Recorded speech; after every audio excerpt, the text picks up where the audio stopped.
A millionaire dumps his baby in a dumpster, then pretends it never happened. 2 decades later, his perfect life is shattered by one unexpected call. The voice on the other end? Calm, certain, and carrying a truth he thought was buried forever.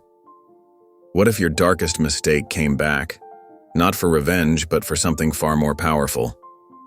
Before we get into the story, comment below where in the world you are watching from today. Adrian Cole straightened his silk tie, staring at his reflection in the full-length mirror. The morning sun streamed through the floor-to-ceiling windows of his luxury office, 60 floors above the busy city streets. Outside, a winter storm threatened, but in here everything was perfectly controlled, just the way he liked it. 5 minutes until the press conference, Mr. Cole, a young assistant said, her voice tinged with nervousness. Adrian didn't bother to look at her. Is everything prepared?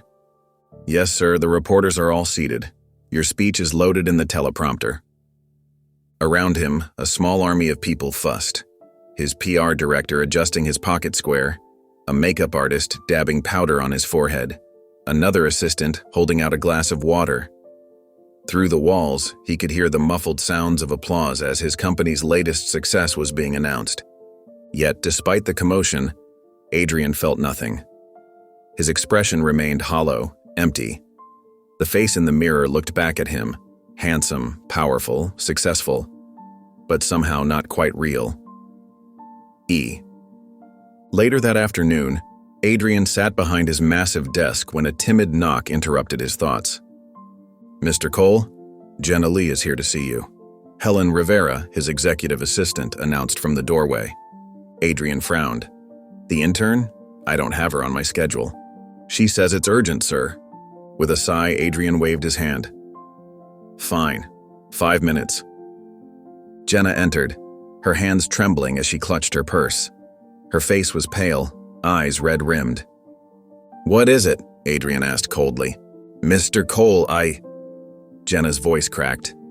I'm pregnant. The room fell silent. Adrian's fingers tightened around his pen. And? He asked, though he already knew what she meant. It's yours, she whispered, from the night of the company retreat. I wouldn't come to you if I wasn't sure. Adrian stood abruptly, his chair rolling backward. That's impossible. Please, Jenna pleaded, tears streaming down her face. I'm not asking for money. I just need you to acknowledge. Acknowledge what? Adrian snapped, fury building inside him. A one-night mistake? Do you know who I am? What this could do to me? I have nowhere to turn, Jenna sobbed. My family will disown me. Adrian's face hardened. Never contact me again. Never speak of this to anyone. If you do, I'll make sure you regret it. He pressed the intercom button. Helen, come in here now. When Helen entered, Adrian's voice was ice. Ms. Lee is leaving. Permanently. Handle it. 3 months later, Adrian's phone rang at midnight. He answered to Helen's hushed voice. Sir, I thought you should know. Jenna Lee went into premature labor tonight. Adrian sat up in bed. And she was turned away from 3 hospitals. There were complications with her insurance.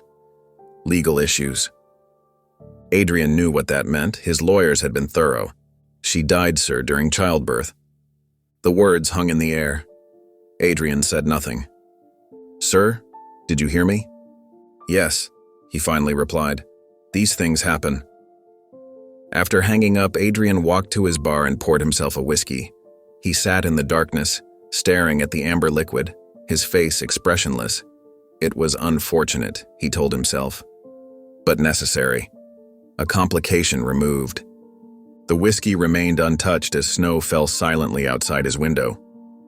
Adrian stood in the cold fluorescent light of the hospital morgue, his expensive coat still dusted with snow. The room smelled of chemicals and something else, something final. A sheet-covered form lay on the metal table. Jenna. Mr. Cole? The night nurse's voice was soft, uncertain. You said you wanted to see her? Adrian nodded stiffly. He hadn't planned to come here, yet something had pulled him from his empty penthouse, through the midnight streets, to this sterile room where Jenna Lee's body lay in silence. "And the child?" Adrian asked, his voice hollow. The nurse hesitated. "He survived. He's small, but he's fighting. I want to see him." Minutes later, Adrian stood in the nursery. The nurse carefully lifted a tiny bundle from an incubator and placed it in his awkward arms. "Support his head," she instructed gently. For the first time, Adrian Cole held his son. The baby was impossibly small, with a shock of dark hair and reddish skin. His eyes were closed, his tiny fists clenched as if ready to fight the world. Adrian's face remained expressionless, but something stirred deep inside him, something he quickly buried. "Does he have a name?" the nurse asked. Adrian shook his head. He couldn't tear his eyes away from the child's face. His son. Evidence of his mistake. From the corner of the nursery, Helen Rivera watched her boss hold his newborn child. She'd followed him here, worried about what he might do. The hard set of Adrian's jaw told her everything she needed to know. When the nurse stepped away to answer a page, Helen moved quietly to a supply cabinet. Her hands trembled as she removed a tiny GPS tracker from her purse, the kind used for pets, but small enough for what she needed.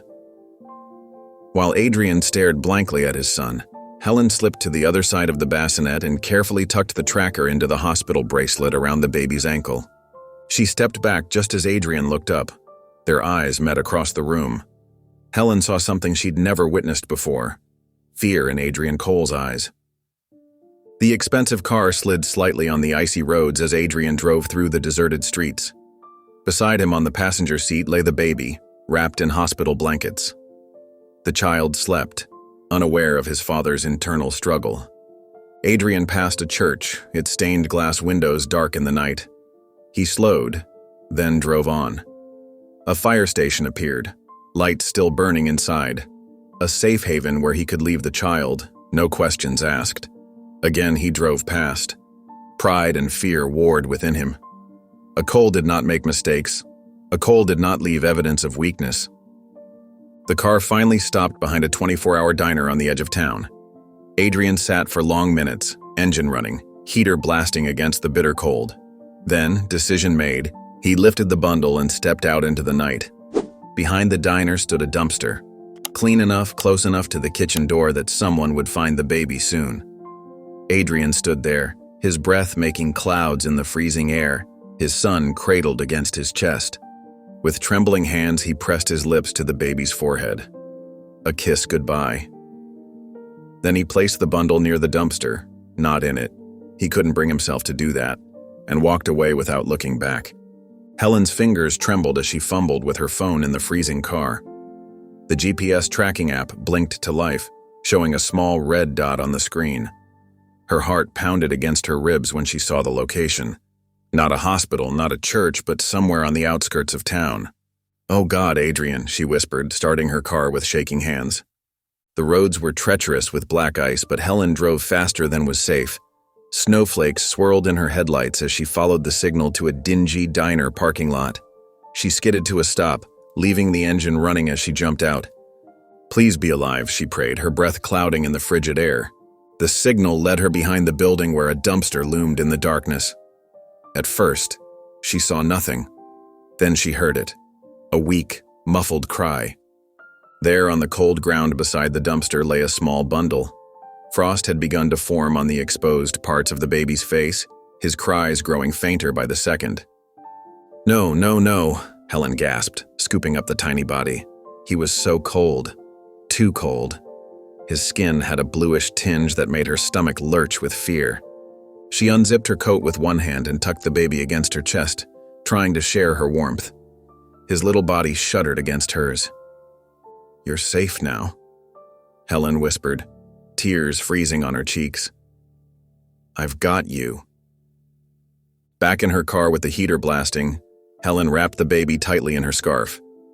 His cries grew stronger, a good sign. The hospital wasn't an option. Adrian had connections there. The baby needed somewhere safe, somewhere Adrian couldn't reach. 20 minutes later, Helen pulled up to a fire station, its red brick building glowing under streetlights.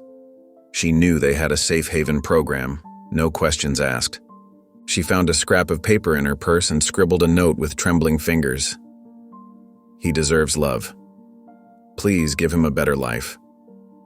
Helen looked down at the baby one last time. His tiny hand had wrapped around her finger.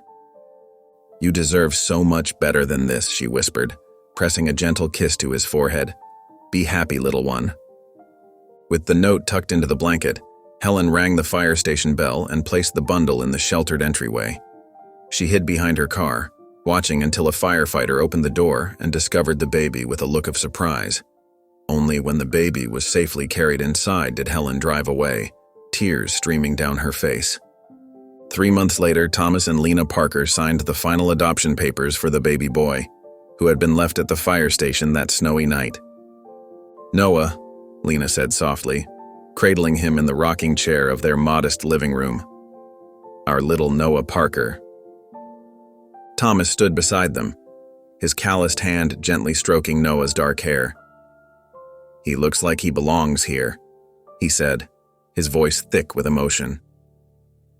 Outside their small bungalow, snow fell softly, covering the world in clean white. Inside, warmth radiated from the space heater and from the love that filled the room. I don't know where you came from, little one, Lena whispered to the sleeping baby, but I know where you belong. Right here with us. Thomas knelt beside the rocking chair and wrapped his arms around his new family. Noah's tiny hand reached up, as if trying to touch their faces. We've waited so long for you, Thomas said. Lena looked up at her husband, tears of joy shining in her eyes. He's our miracle. Adrian Cole stood at the podium, his tailored suit gleaming under the camera flashes. At 32, he had become the youngest CEO in his industry. The crowd hung on his every word as he announced the merger that would double his company's value overnight. Success isn't given, he told the reporters with practiced charm. It's taken. But behind his confident smile lay memories no one could see. Memories of a small boy cowering in a closet while his father's rage shook the walls of their trailer home. That night in his penthouse, Adrian poured himself a drink and stared at the city lights below. The newspaper headline on his coffee table read, Cole's meteoric rise continues. What the article didn't mention was how he'd learned to control everything around him, because control meant safety. As a child, Adrian had learned that powerlessness was dangerous. His father, a man with failed dreams and a heavy hand, had made sure of that. You think you're better than me? His father would slur, belt in hand. Nobody will ever respect a weak man. Young Adrian had vowed never to be weak again, never to be at anyone's mercy. Each business he acquired, each rival he crushed, they were all steps away from that trailer, from that closet, from that fear. Catherine Cole tapped her manicured nails against the desk as she reviewed the foundation's financial records. As treasurer of the Cole Foundation, she took her duties seriously, even if Adrian considered it merely her pet project. Her brow furrowed as she noticed a pattern of payments to Westlake Memorial Hospital spanning back several years. The amounts were substantial, but carefully dispersed to avoid attention. When Adrian returned home that evening, Catherine was waiting in his study, documents spread across his mahogany desk. What are these payments to Westlake? She asked without preamble. Adrian's face remained impassive. Foundation business, medical research. Don't lie to me, Catherine said, sliding forward a second set of papers. I called the hospital. There's no research grant under our name. Adrian's mask slipped for just a moment, enough for Catherine to see the truth. It's about that intern, isn't it? The one who died in childbirth? Her voice was cold. I had my suspicions when you started acting strange that winter. I thought it was an affair. But it was worse, wasn't it? Adrian stood frozen as Catherine laid out everything she'd discovered. Jenna Lee, the baby, the legal maneuvers that had prevented Jenna from receiving proper care. Did you really think you could hide this forever? Catherine asked, her voice barely above a whisper. The next morning, Catherine's lawyer arrived with documents that would change everything. Adrian sat across from his wife at the dining table, his face ashen. Half of everything, Catherine said, sliding the papers toward him, and controlling interest in the European divisions, "You're blackmailing me," Adrian stated flatly. "I'm negotiating," Catherine corrected. "Sign these and your secret stays buried. Refuse, and I'll make sure everyone knows exactly what kind of man you are." Adrian stared at the pen in his hand.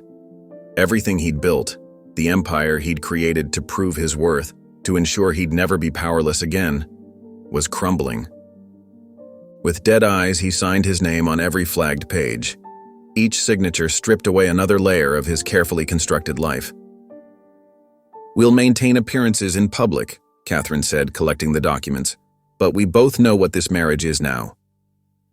Adrian remained seated long after Catherine had left, hollowed by a shame that echoed from his past to his present. The control he'd spent his life building had been an illusion all along. The years slipped by like shadows across a sundial. Adrian Cole's name faded from magazine covers and television screens. The man who once commanded attention wherever he went now shunned the spotlight completely. His mansion sat high on the cliffs overlooking the city, a fortress of glass and stone where he spent his days alone. The board members of Cole Industries learned to conduct meetings without him, receiving his decisions through emails or his remaining assistant. Adrian's daily routine became a ghost of his former life. He would stand at the floor-to-ceiling windows, watching the city pulse below, the empire he had built but no longer truly controlled. Sometimes he would spot a child in the distance playing in one of the parks that dotted the landscape, and something would tighten in his chest. Reporters who tried to reach him were met with silence. Former colleagues who called went straight to voicemail.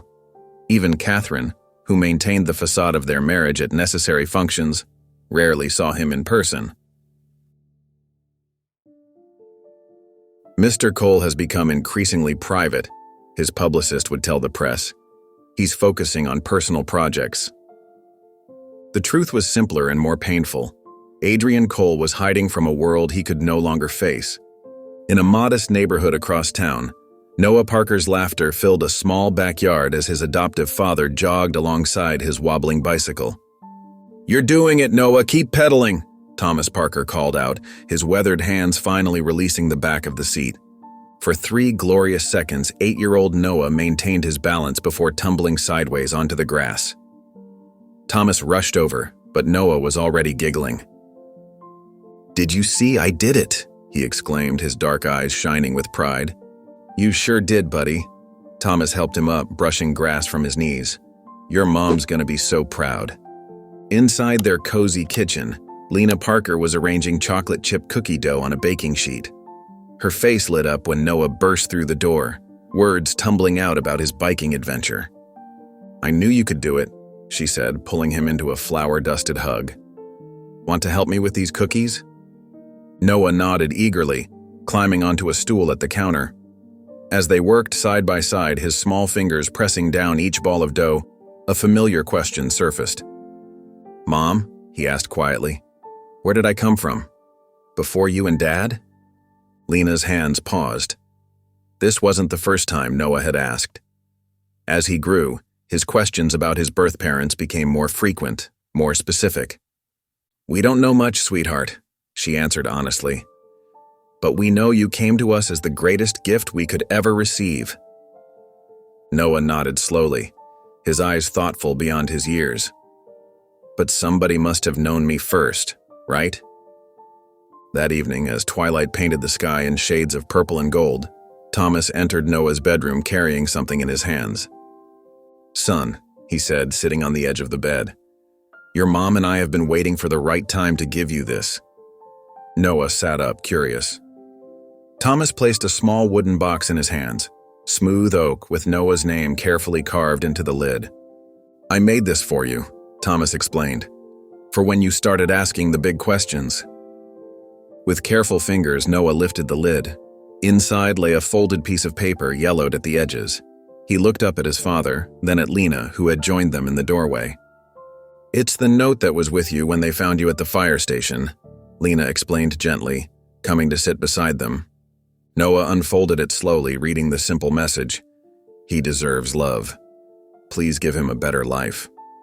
His young face creased with confusion and sadness. "They didn't want me?" Lena wrapped her arm around his shoulders. We may not know who they were, but we know who you are. You're Noah Parker, our son, and you are loved more than any words can say." Thomas placed his hand on Noah's knee. "Sometimes the beginning of your story isn't as important as what comes after." Noah traced the words on the note with his finger, his expression thoughtful as he tucked it back into the wooden box.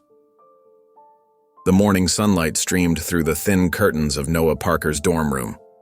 At 20, he had the serious eyes of someone who'd lived a thoughtful life. His alarm blared, and he fumbled to silence it, nearly knocking over a stack of textbooks balanced precariously on his nightstand. "Late again," he muttered, throwing back the covers. The dorm room was tiny, just enough space for a bed, desk, and the bare essentials. Scholarship students didn't get the fancy accommodations, but Noah didn't mind. He was grateful just to be here. He grabbed a quick shower, threw on a clean t-shirt and jeans, and stuffed his backpack with papers he'd graded last night. As he rushed out, he paused to look at the small wooden box on his shelf, the one containing the note from his birth parents. It was his morning ritual, a brief acknowledgement of where he'd come from before facing the day ahead. The youth center was a 15-minute jog from campus. Noah arrived slightly breathless but smiling as he pushed through the doors. "Morning, superstar," called Ms. Reyes, the center director. "Ready for the big fundraiser today?" "As ready as I'll ever be," Noah replied, setting down his backpack. The center buzzed with activity. Teens hunched over practice tests, volunteers setting up for the afternoon event. This place had become Noah's second home. Here, he helped kids who reminded him of himself, those searching for their place in the world. "Yo, Mr. Parker." Deshaun, a 17-year-old with a gift for math, waved him over. "Can you check my practice test? I think I'm finally getting these equations." Noah spent the morning doing what he loved, teaching, encouraging, and listening. These kids needed someone who believed in them, someone who understood that everyone deserves a second chance. By afternoon, the community center had transformed for the fundraiser. Local news cameras were set up in the back, and rows of chairs filled with donors and community members faced the small stage. When it was Noah's turn to speak, he approached the microphone without notes. His voice was steady and warm. "Second chances aren't just nice ideas. They're necessary," he began. "Every kid in this center has a story. Some were told they'd never amount to anything. Others made mistakes and thought that defined them forever." The room grew quiet as he continued. "I know what that feels like. I was abandoned as a newborn, left beside a dumpster on a winter night." A murmur went through the audience. "But someone gave me a second chance, and then my parents, my real parents, the ones who chose me, gave me a lifetime of chances to become someone good. That's what we're doing here every day." In a sunlit hospice room across town, Helen Rivera lay propped against pillows, her once sharp eyes now clouded with illness. The small TV in the corner showed the local news, which she watched without much interest until a familiar face appeared on screen. The young man speaking had Adrian's jawline, Jenna's gentle eyes. Helen's hand flew to her mouth. "Noah," she whispered, tears suddenly streaming down her wrinkled face. The nurse rushing to her side found her sobbing, pointing at the screen. "That's him," Helen kept saying. "That's the baby I saved." With trembling fingers, Helen typed a message on her tablet later that afternoon. "Adrian, it's Helen Rivera. I need to see you urgently. It's about Noah Parker, your son. He's alive and he's remarkable." She hit send, then closed her eyes, exhausted by the effort. Miles away in his penthouse office, Adrian Cole glanced at the notification on his phone. The name, Helen Rivera, stirred a vague memory, but Noah Parker meant nothing to him. With a quick swipe, he deleted the message and turned back to the window, staring out at the city below. Helen sat at the small desk in her hospice room, the morning light casting long shadows across the floor. Her hands trembled as she carefully folded the letter and slipped it into an envelope. The nurse had helped her find Noah's workplace address at the youth center. "Are you sure about this?" the nurse asked gently. Helen nodded, her eyes clear despite her failing body. "That boy deserves to know the truth before I'm gone." The letter was simple but heartfelt. "Dear Noah Parker, My name is Helen Rivera. You don't know me, but I know you. I have important information about your birth and the night you were found. This isn't easy to write, but time is short for me now. I was there that winter night. I know who your parents were. I know why you were abandoned, and I know you deserve the truth. If you wish to hear it, I'm at Sunshine Valley Hospice. I understand if you choose not to come. With deepest respect, Helen Rivera. She sealed the envelope with a prayer and handed it to the nurse to mail. That same afternoon, Adrian Cole's phone buzzed for the third time that week with Helen Rivera's name. He silenced it without a second thought, continuing his lunch meeting without interruption. Later, as he returned to his office, his legal advisor, Marcus, stepped in with a concerned expression. "Sir, I need to discuss something with you." Adrian gestured impatiently. "Make it quick." "It's about Helen Rivera," Marcus said, placing a folder on the desk. "She's been trying to reach you." "And? She was an employee from years ago. What could she possibly want now?" Marcus cleared his throat. "She's dying, sir. Terminal pancreatic cancer. According to our sources, she's in hospice care and has been telling staff she needs to clear her conscience before she goes."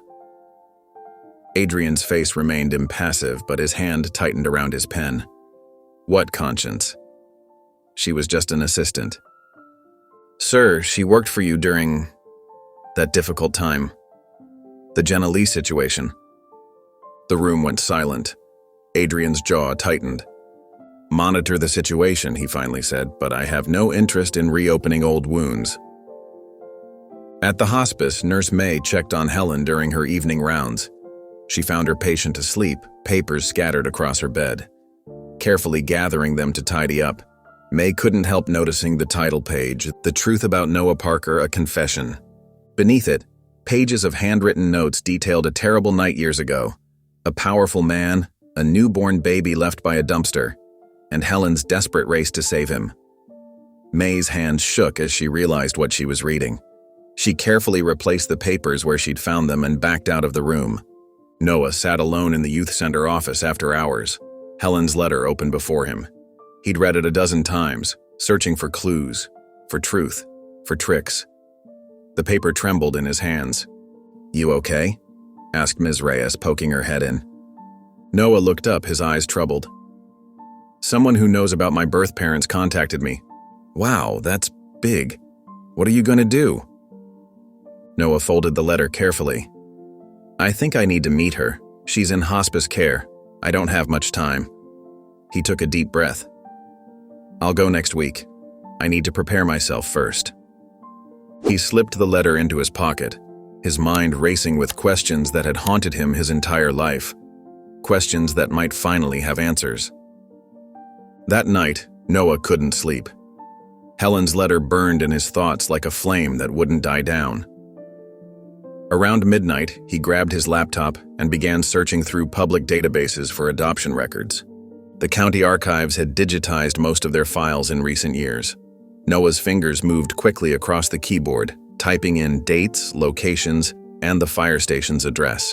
Most records were heavily redacted, black lines crossing out names and details that might identify birth parents.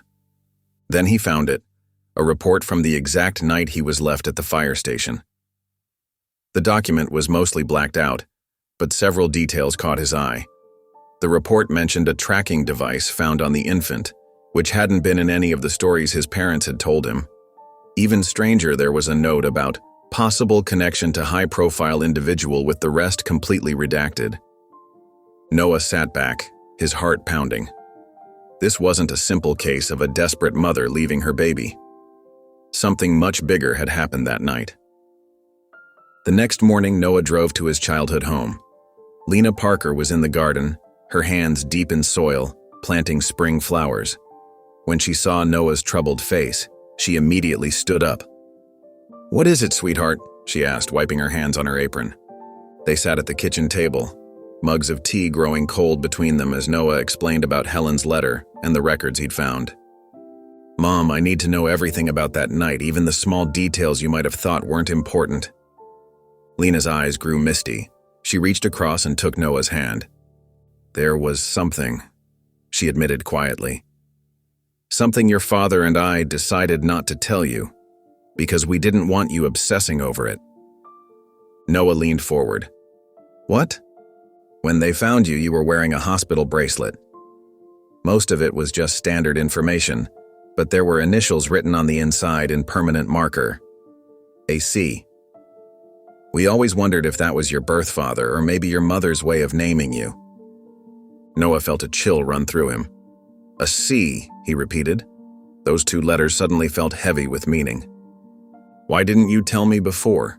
He asked. Lena squeezed his hand. We were afraid it would send you down a rabbit hole that might only bring pain. Sometimes not knowing is easier than a truth that hurts. That evening, Noah was grading papers in his apartment when his phone rang. The screen displayed, "Restricted number." Thinking it might be related to one of his at-risk students, he answered. Hello? Silence stretched for 3 long seconds. Then a deep voice spoke, each word measured and precise. I know who you are, I've always known. The line went dead before Noah could respond. He stared at the phone, his hands shaking. The voice had been controlled, powerful, like someone used to being obeyed. Noah sank into his chair, a strange certainty settling over him. The man he'd been searching for wasn't just a part of his past anymore. He was reaching into Noah's present, and somehow, after all these years of Noah wondering about his origins, the man who had abandoned him was now watching him. Days turned into weeks. Adrian Cole sat in his study, curtains drawn against the afternoon sun. His laptop screen glowed with an email that had arrived that morning, the 5th one this week. Each message contained no text, just a single photo of the same young man. This time, the photo showed the young man speaking at what looked like a community center. His earnest face captured mid-sentence, hands gesturing with passion. The subject line read only, "He has your eyes." Adrian slammed the laptop shut. His hands trembled as he reached for the crystal decanter on his desk. The bourbon burned his throat, but did nothing to calm the rising panic. Blackmail, he whispered to himself, someone knows. He'd spent 20 years burying that night, 20 years pretending his son had never existed. Now someone was dragging it all into the light, threatening everything he'd protected. Marcus Hale's office smelled of coffee and cigarettes. The private investigator had worked for Adrian for over a decade, handling delicate matters that required discretion. I need you to find who's sending these, Adrian said, sliding a folder across the desk. Inside were printouts of the emails and photos. Marcus studied the images. Handsome kid. Who is he? That's what you need to find out, Adrian replied coldly. And whoever's using him to threaten me. 3 days later, Marcus called with news. He'd traced the IP addresses to a public library near St. Mary's Hospice. Cross-referencing visitors against hospice patients had yielded one name that triggered a flag in Adrian's company database. Helen Rivera. Your former assistant? Marcus asked. Adrian's blood ran cold. Helen. Of course it would be Helen. She's dying. Marcus continued. Terminal cancer. According to her records, she has weeks, maybe days. Send me the hospice address, Adrian said, and keep this between us. St. Mary's Hospice was quiet when Adrian arrived. He found Helen's room easily, slipping past the nurse's station during shift change. She lay propped against pillows, thin and pale. Her eyes, though, those were the same, sharp, knowing. They fixed on him the moment he entered. 20 years, she said, her voice barely above a whisper. I wondered if you'd come. Adrian closed the door. The emails, the photos. What do you want, Helen? Money? A weak laugh escaped her. Always thinking about transactions. I'm dying, Adrian. Money means nothing now. Then why? His voice rose. Why now? Why him? Helen's gaze hardened. You think I was your shadow, but he was your mirror. Everything good you could have been. Adrian paced the small room. You had no right to interfere.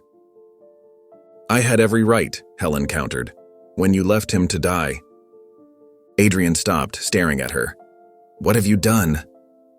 Helen's lips curved in a sad smile. I've sent my confession. Every detail, every cover-up, every lie we told. I sent it to Noah. Noah? The name felt foreign on his tongue. Your son, Helen said. The boy you abandoned. The man in those photos. Adrian left the hospice with unsteady steps, Helen's words echoing in his mind. His son had a name.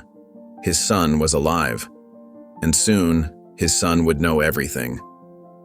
Back to 2006, Helen Rivera's hands shook as she steered her car through the empty streets. The baby whimpered in the makeshift carrier she'd created from her coat. The soft blue glow of her GPS tracker illuminated her face in the darkness. It's okay, little one, she whispered. I'm not letting you go. Not like that. Just hours before, she had slipped the tiny tracker into the infant's hospital bracelet, a precaution she'd taken on instinct, not knowing how desperately it would be needed. Now, the small dot on her phone had led her to this alley, to this dumpster, to this miracle she now held. Frost had already begun forming on the baby's cheeks when she found him. The memory made her press harder on the accelerator.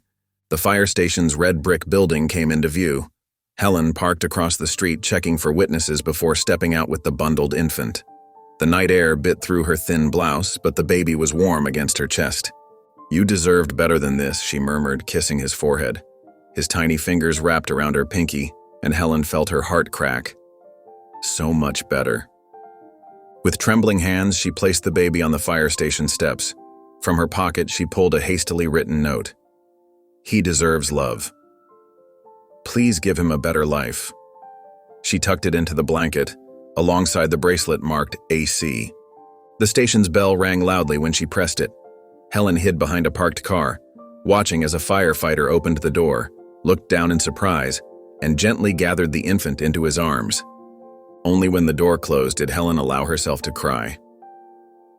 Back to present day, Noah Parker sorted through the mail pile on his desk at the youth center. Bills, program flyers, donation requests, and a small package he didn't recognize. This came for you by courier, said Marissa, the center's receptionist. Guy was very specific it had to go directly to you. Thanks, Noah said, turning the padded envelope over in his hands. No return address. Inside was a sealed letter and a small box. Noah opened the letter first, his eyes widening as he read, Dear Noah, by the time you read this, I will likely be gone.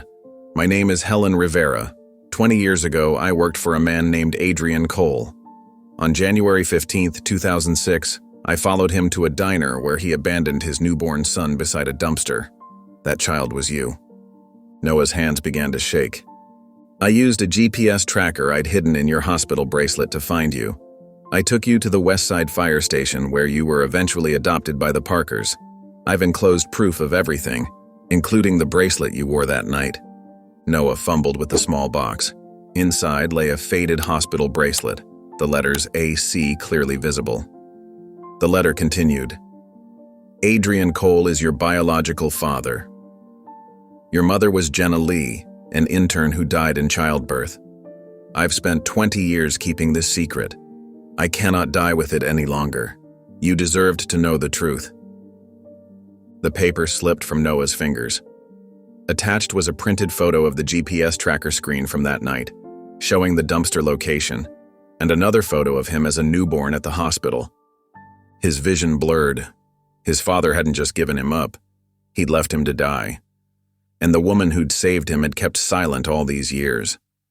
Noah didn't hear the door open, didn't notice Jalen, the 16-year-old he'd been mentoring, step into the office. Mr. Parker, you okay? Noah looked up, tears streaming down his face. He quickly wiped his eyes, but it was too late. Jalen shifted uncomfortably. I can come back. No, it's... Noah's voice cracked. He took a deep breath. I think I found the man who left me. The first rays of sunlight crept through the floor-to-ceiling windows of Adrian Cole's penthouse. Adrian stood motionless, staring at the city awakening below. His hands gripped a crystal tumbler, though he hadn't taken a sip in hours. Sleep had abandoned him completely. The soft ding of the elevator announced Marcus Hale's arrival.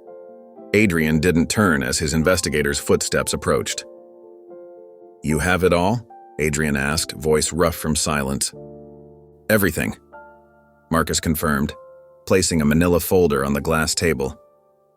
Noah Parker, 20 years old, full scholarship to State University, studying social work. Adopted at 3 months by Thomas and Lena Parker, working class good people. Thomas drives trucks.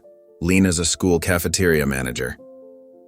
Adrian finally turned, his face haggard under the warm morning light.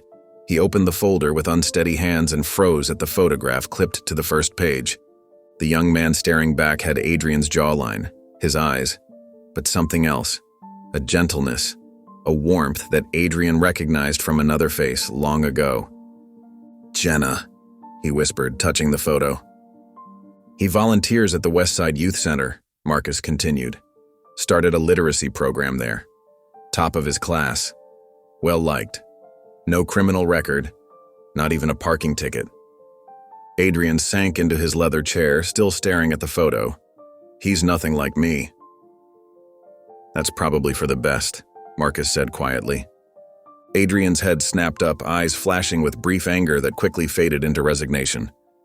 "Yes," he murmured. "It is." By noon, Adrian was seated at the head of the conference table in Cole Enterprises' main boardroom. The HR director, Vanessa Chen, looked confused as she reviewed Adrian's hastily prepared proposal. "An internship program targeting community leaders?" she asked. "This is unexpected, Mr. Cole." "It's precisely what this company needs," Adrian insisted, his voice carrying the practiced authority that had built his empire. "Young voices with fresh perspectives. People who understand community needs. It'll revitalize our public image." Board members exchanged glances. Adrian hadn't shown interest in company operations for years. "I want applications out by the end of the week," Adrian continued. "And I'm particularly interested in this inclusion pilot, bringing in candidates from underrepresented backgrounds." He slid a paper across to Vanessa. "This candidate should be shortlisted. Under a different name, of course. We don't want accusations of favoritism." Vanessa glanced at the paper, Noah Parker's credentials with the name changed to Nathan Palmer. "Of course, Mr. Cole," she nodded, though her expression remained puzzled. Noah sat cross-legged on his dorm room floor, staring at the email on his laptop screen. The subject line read, "Cole Enterprises Elite Internship Program, Acceptance." "This doesn't make sense," he muttered to his roommate. "I never applied for this." "Dude, it's Cole Enterprises," his roommate replied, impressed. "And look at that salary. Who cares how they found you?" Noah scrolled through the offer again. The anonymous recommendation mentioned his work at the youth center. The position promised exposure to executive leadership. Cole Enterprises, the company owned by Adrian Cole, his father. Noah's fingers hovered over the keyboard, his mind racing. This couldn't be coincidence. Not after Helen's letter, not after everything. "I'm going to accept it," he said quietly, clicking the confirmation button. His roommate cheered, but Noah wasn't celebrating. This wasn't about opportunity. It was about answers. About looking into the eyes of the man who had abandoned him beside a dumpster 20 years ago. It was about finally confronting his past. Noah stepped into Cole Enterprises' gleaming headquarters, his heart hammering against his chest. The marble lobby stretched before him, intimidating and cold.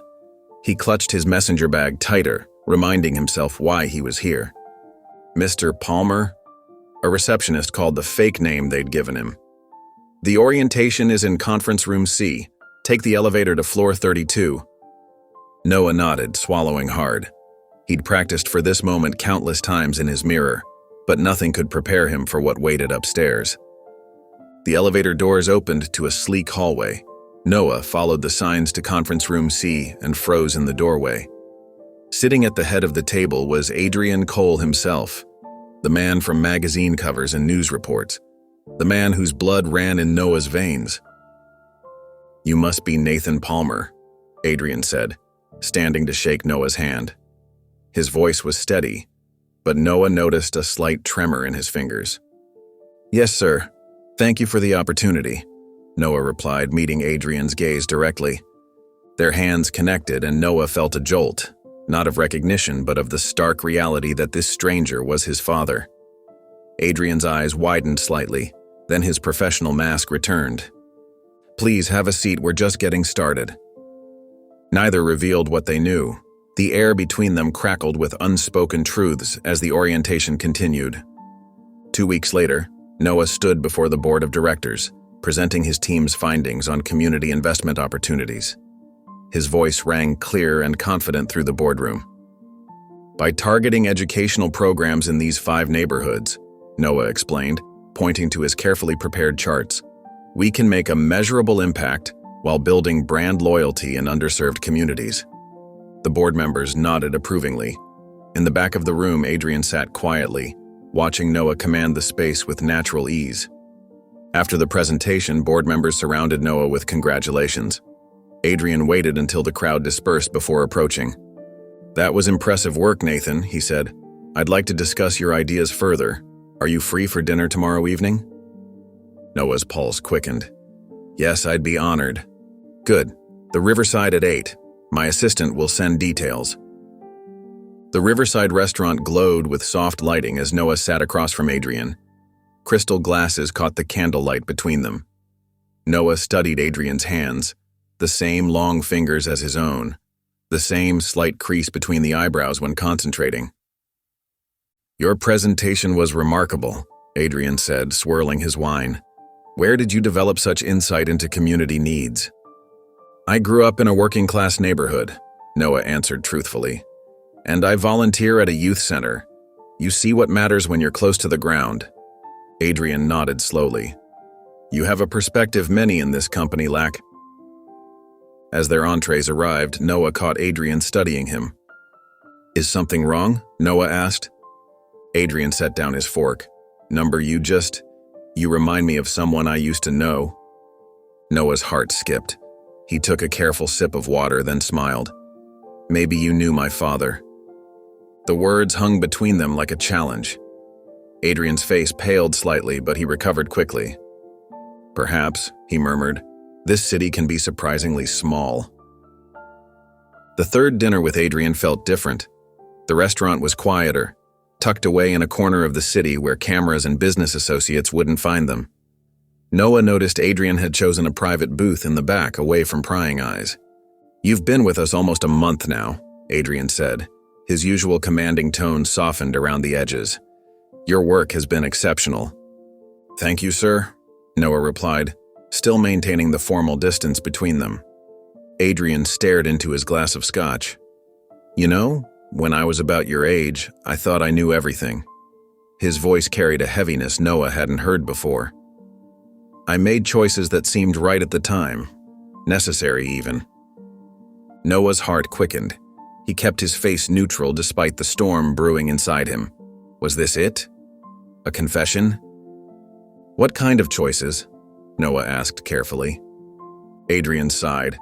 "The kind you can't take back." He looked up at Noah with tired eyes. "I had opportunities to be better, to choose differently. But pride and fear..." He trailed off, shaking his head. "You can't outrun your mistakes forever." Noah gripped his water glass tightly. Every cell in his body wanted to scream the truth, to demand answers. Instead, he nodded thoughtfully, a perfect mask hiding the hurricane within. "Sometimes I wonder," Adrian continued, "if there's a point where it's too late to make things right." Noah swallowed hard. "I don't think it's ever too late for the truth." Adrian studied him with a curious expression, then changed the subject. Back in his dorm room, Noah sat before his laptop, the video recording light blinking red. His calm facade had crumbled the moment he'd closed his door. "Day 23 of knowing Adrian Cole," he said to the camera. His voice wavered slightly. He talked about regrets tonight, about mistakes he can't take back. Noah ran a hand through his hair, exhaustion evident on his face. "I sat there listening to him talk about redemption, and all I could think was, does he even remember what he did? Does he ever think about the baby he left by that dumpster?" Noah's eyes glistened. "He doesn't even know I'm his son. And I'm not sure if I want him to." He leaned back in his chair, staring at the ceiling. "What if I tell him and he rejects me all over again? Or worse, what if he pretends to care just to save his reputation? Noah shook his head. I came here for answers, but now I don't know what I want anymore. A gentle knock interrupted Noah's thoughts the following evening. He opened his door to find Lena standing there, a container of homemade cookies in hand. Mom? Noah's surprise quickly melted into concern. Is everything okay? Lena stepped inside, her warm eyes taking in his disheveled appearance and the dark circles under his eyes. I think I should be asking you that question, she said, setting the cookies down. You've missed our Sunday calls twice now. Noah's shoulders slumped. I'm sorry. Work has been intense. Lena touched his cheek gently. This isn't about work, Noah. I know that look. Something's weighing on you. The tenderness in her voice cracked his resolve. He sat heavily on his bed. I've been meeting with him, Mom, Adrian Cole. Lena's eyes widened, but she remained calm, sitting beside him. And how are you handling that? I don't know, Noah admitted. Some days I hate him. Other days... He shook his head. Lena took his hand in hers. Noah, whatever you discover about your birth father doesn't change who you are, and it doesn't change who loved you all these years. She squeezed his hand. You don't need to carry the past alone. That's what family is for, the family that chooses you. Noah leaned against her shoulder, finding comfort in her steady presence as he had throughout his life. The evening sky painted shadows across the playground as Adrian Cole parked his luxury sedan a block away from the youth center. He pulled his collar up, an old habit from years of avoiding paparazzi, though these days few recognized the reclusive former CEO. He walked slowly toward the chain-link fence surrounding the play area. There, in the center of a circle of children, stood Noah. Adrian watched as his son, the word still felt foreign in his mind, demonstrated how to solve a math problem using colored chalk on the blacktop. The children crowded around him, their faces bright with understanding when Noah patiently explained a concept again to a small boy who was struggling. That's it. You've got it now, Noah said, his smile genuine as the boy finally nodded with excitement. Adrian stood transfixed. The scene before him was so foreign to his own childhood, to the way he'd been raised with cold precision and impossible standards. Noah high-fived the children, laughed at their jokes, and knelt to their level when they spoke. There was no hierarchy here, no power play, just connection. When one little girl fell and scraped her knee, Noah was there instantly, speaking softly as he cleaned the wound and applied a bandage from the first aid kit. The gentleness in his hands, the natural way he comforted her, it was everything Adrian had never been. You're okay, Noah told her. Being brave isn't about not feeling scared. It's about feeling scared and doing the right thing anyway. Adrian turned away, unable to watch anymore. The contrast between the man he was and the man his son had become without him was too stark, too painful to witness. Back in his mansion, Adrian paced the halls restlessly. Something pulled him toward his library, specifically to the locked cabinet in the corner where he kept his personal journals. Years of therapy had forced the habit on him, though he rarely read them after writing.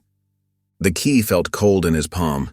Inside the cabinet, leather-bound volumes sat in neat chronological rows. His fingers found the one from 20 years ago, the year Noah was born. Adrian sat heavily in his leather chair, opening to entries from that winter. His handwriting was different then, sharper, more controlled. He flipped through pages of business achievements and cold calculations until he found the date, the night he'd abandoned Noah. The entry was brief, just a single line. I couldn't do it. I walked away. Nothing more. No explanation, no justification. Just the stark admission of his greatest failure. Adrian's hands began to shake. The carefully constructed walls he'd built around that memory crumbled. For the first time in decades, he allowed himself to remember the weight of the tiny bundle in his arms, the soft breath against his cheek, the overwhelming fear that had driven him to leave his own child beside a dumpster. A sob escaped him, raw and broken in the silence of his library. The journal fell to the floor as Adrian buried his face in his hands, shoulders heaving with the weight of 20 years of denial. Morning light streamed through the windows as Adrian dialed Helen Rivera's hospice number. He'd barely slept, his mind racing with thoughts of Noah, of Helen, of redemption that seemed increasingly out of reach. "St. Mary's Hospice, how may I direct your call?" A voice answered. "Helen Rivera's room, please," Adrian said, his voice hoarse. A pause. "I'm sorry, sir, Ms. Rivera passed away early this morning around 3 a.m. Adrian felt the air leave his lungs. I see. Thank you." He placed the phone down carefully. Helen, the one person who knew everything, who had saved his son when he couldn't, who had tried to reach out to him, was gone. The possibility of hearing her forgiveness, of understanding how she had found the strength he lacked, vanished with her. Adrian stared out the window at the city below, devastated by the finality of it. Helen had died knowing the truth. Noah lived with half of it, and Adrian stood alone with his guilt, one bridge to redemption now permanently burned. Adrian's memories came in flashes, sharp, painful fragments that still cut after all these years. As he sat alone in his study, the walls of his empire couldn't keep the past at bay any longer. He was 8 years old again, small and trembling in the doorway of their suburban home. His father, Marcus Cole Sr., stood on the porch, his broad shoulders blocking the falling snow. In his powerful hands, he held a skinny stray dog that had been hanging around their yard for days. Young Adrian had secretly been feeding it scraps. "Dad, please," Adrian whispered, his voice thin with fear. "He's just hungry." His father turned, eyes cold as the winter air. "This is what weakness looks like, boy. Caring for something that brings no value." With a casual motion, Marcus tossed the whimpering dog into the snowbank. The animal yelped, then limped away into the darkness, looking back once with sad eyes that Adrian never forgot. "Never carry what you didn't ask for," his father said, brushing past Adrian as if the boy were as insignificant as the discarded animal. "That's how men become nothing." Adrian remembered how he'd stood there frozen, tears streaming silently down his face, tears he quickly wiped away before his father could see them. Weakness was failure. Compassion was weakness. The equation was simple and brutal. Noah's hands trembled as he opened the second package that had arrived from Helen. The postmark showed it had been sent just days before her death. Inside was a small padded envelope containing a memory card and a handwritten note that simply read, "The truth you deserve." His heart pounding, Noah inserted the card into his laptop. Helen's face appeared on screen, gaunt but determined, propped up in what was clearly a hospice bed. "Noah," she began, her voice stronger than her frail appearance suggested. "By the time you watch this, I'll be gone. There are things you need to know." Noah sat perfectly still as Helen recounted that night, how she had tracked the GPS signal, found him nearly frozen, and made the decision that would change both their lives. "I couldn't let you die for his mistake," Helen said, her eyes wet with tears. "I couldn't confront him either. He would have buried it all, maybe both of us. So I saved you the only way I knew how."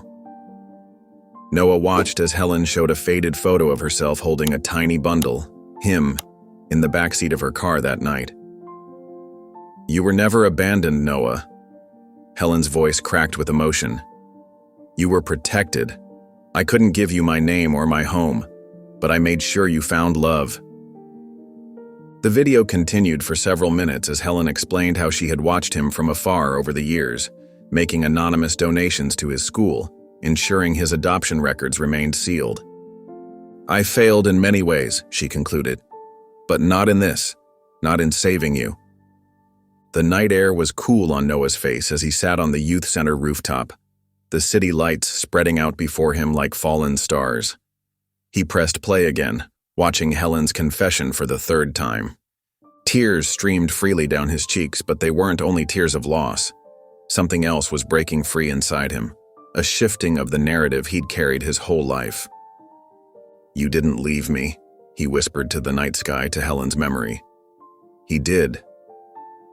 The distinction felt important, vital even. For 20 years, Noah had carried the weight of total abandonment, of being thrown away like garbage. Now he knew differently. Someone had cared enough to save him. Someone had watched over him.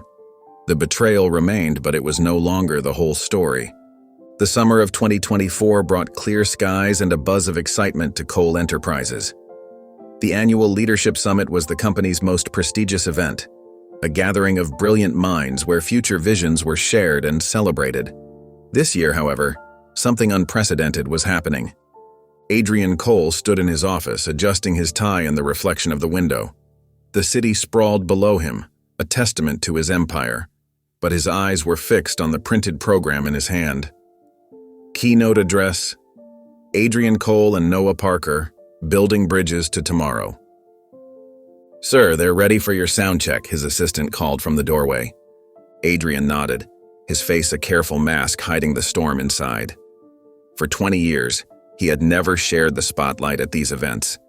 The stage had been his alone, his kingdom, his control. Yet here he was, willingly dividing that power with the son he had abandoned. The grand ballroom hummed with anticipation. Executives in tailored suits mingled with department heads and specially invited guests. Whispers traveled through the crowd like electricity. "Cole's never had a co-presenter before.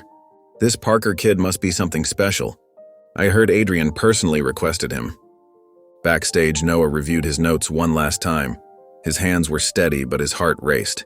This wasn't just about impressing Cole Enterprises anymore. This was about standing eye to eye with the man who had left him beside a dumpster on a winter night. Adrian appeared at his side, immaculate in his custom suit. "Ready?" "Born ready," Noah replied with a smile that didn't quite reach his eyes. They stood in silence for a moment, the tension between them thick enough to touch. Noah turned to Adrian, his voice dropping to a near whisper. "You ever wonder if life gives you a second chance to face the thing you ran from?" Adrian's face paled slightly.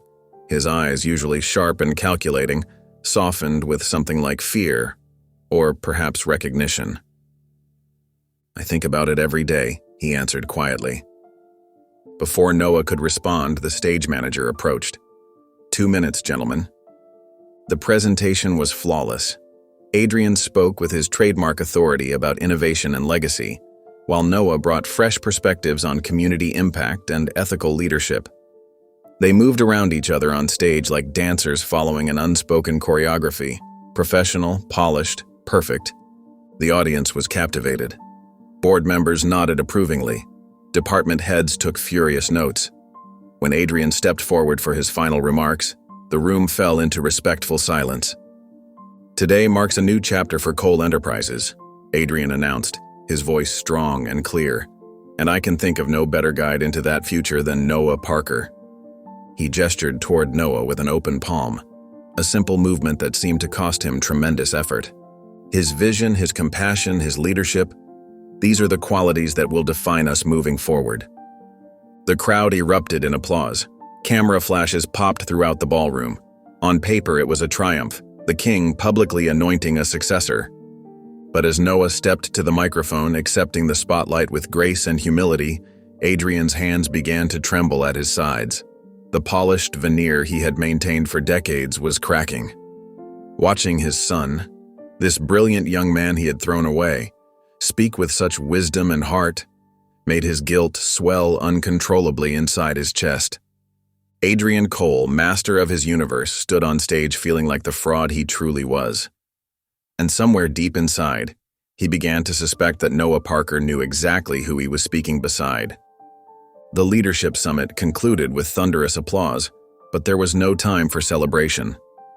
Cole Enterprises' annual company-wide health screening had been strategically scheduled to follow the event, ensuring all employees were present.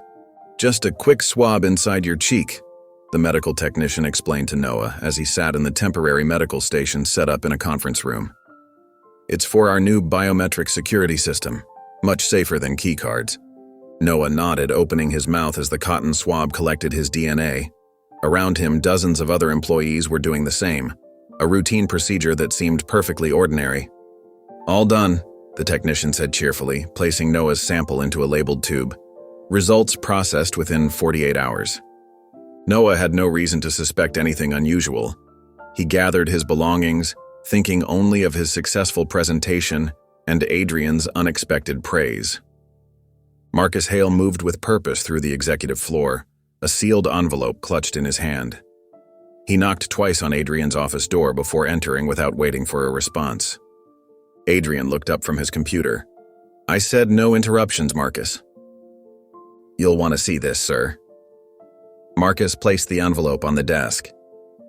The lab flagged it as urgent. Adrian's brow furrowed as he opened the envelope and pulled out the report. His eyes scanned the document, stopping abruptly at the bold text, "DNA match. 99.98% probability of paternal relation." Subject A, Adrian Cole. Subject B, Noah Parker. The room seemed to tilt. Adrian's fingers tightened on the paper, crinkling its edges. His breath caught in his throat, coming in short, shallow gasps. "It's him," he whispered, the words barely audible. Marcus stood silently, watching his employer's face drain of color. Adrian rose slowly from his chair and moved to the floor-to-ceiling window. The city sprawled before him, a kingdom he had built while abandoning his own flesh and blood. He pressed his palm against the cool glass, the paper still clutched in his other hand. "Will you be taking action, sir?" Marcus asked quietly. Adrian didn't answer. He couldn't. The confirmation of what he had already known in his heart had rendered him speechless, paralyzed by the weight of this scientific proof. "Leave me," he finally managed. When the door closed behind Marcus, Adrian remained frozen, staring out at the world he had built while his son grew up without him. Hours later, as evening fell, Adrian's car pulled into his estate's circular driveway. He dismissed his driver with a wave and walked slowly toward the east wing of the mansion. At the end of a rarely used corridor stood a heavy wooden door. Adrian fumbled with a small key, his hands still unsteady. The door swung open to reveal a small chapel, a room he had built years ago at Catherine's insistence but had avoided for nearly a decade. Dust covered the simple altar. A single stained glass window cast colored shadows across the floor. Adrian stepped inside, the door closing behind him with a soft click. The silence was absolute. He moved forward on wooden legs until he reached the altar. There, his knees buckled beneath him. Adrian Cole, titan of industry, man of calculated control, fell to the floor. A sob tore from his throat, then another. Tears he had held back for 20 years flooded his face as he wept openly, his body shaking with the force of his grief.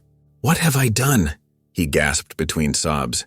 "Dear God, what have I done?" The colored light from the window fell across his trembling form as decades of denial crumbled under the weight of his sin. Noah's phone buzzed on his nightstand. He reached for it, squinting at the bright screen in the dim morning light. An unknown number had sent a message. Now he knows. Noah sat up, fully awake now. His heart hammered against his ribs as the meaning sank in. The company-wide DNA test. It must have revealed everything.